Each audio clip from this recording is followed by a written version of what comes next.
Fala galera, beleza? Salut tout le monde, j'espère que vous allez bien. Aujourd'hui on parle un peu du portugais brésilien. Je parle du pretérito perfeito, c'est l'équivalent du passé composé.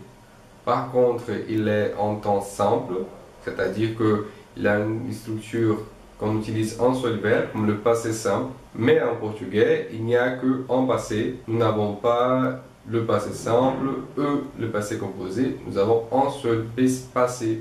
Le nom pretérito perfeito signifie, on pense, que c'est un passé déjà terminé. Pretérito, c'est un synonyme de passé et perfeito, c'est-à-dire parfait.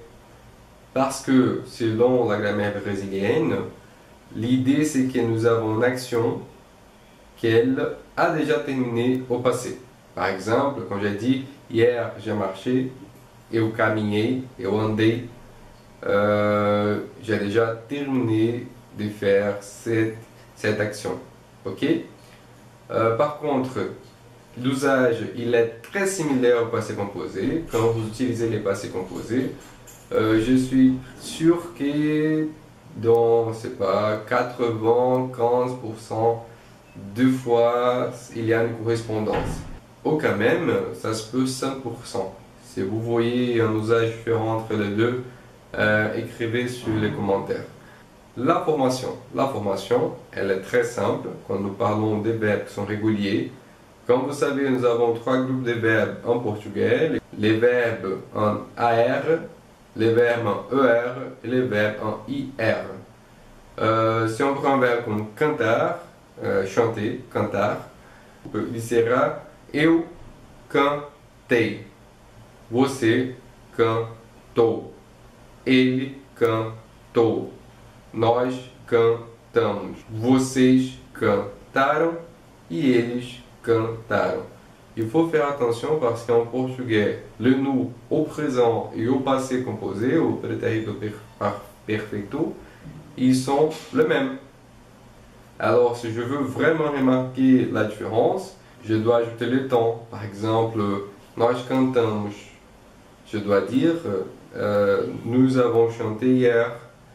Ou quand même, nous en portugais, nous avons l'habitude d'utiliser un type de gérondif pour remarquer que la chose se passe au présent. Alors, si j'ai dit nós cantamos, c'est pas clair, mais si j'ai dit eu estou cantando, qui en français c'est je chante, ça c'est-à-dire sur le présent. Par contre, si j'ai dit nós cantamos ontem, je sais sur le passé, nous avons chanté hier. On passe. Le deuxième groupe, ce sont les verbes en ER, comme manger, comer.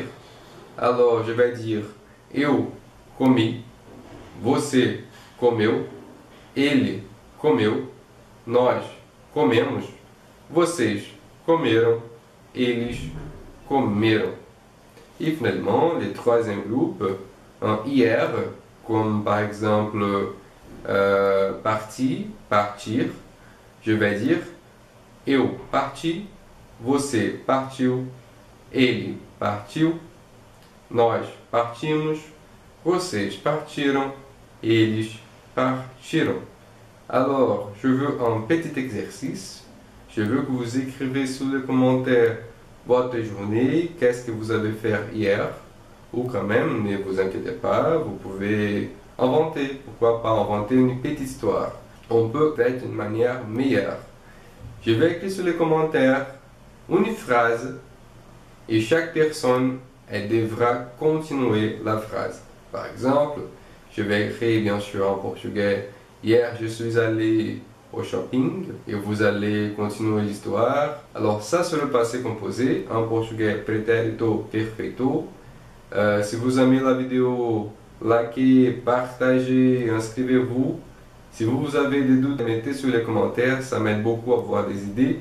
J'espère que vous allez bien. La semaine prochaine, je pense que je parlerai de verbes irréguliers, parce que bien sûr, ça, ce sont les problèmes. Le voilà. Merci bien, à la prochaine.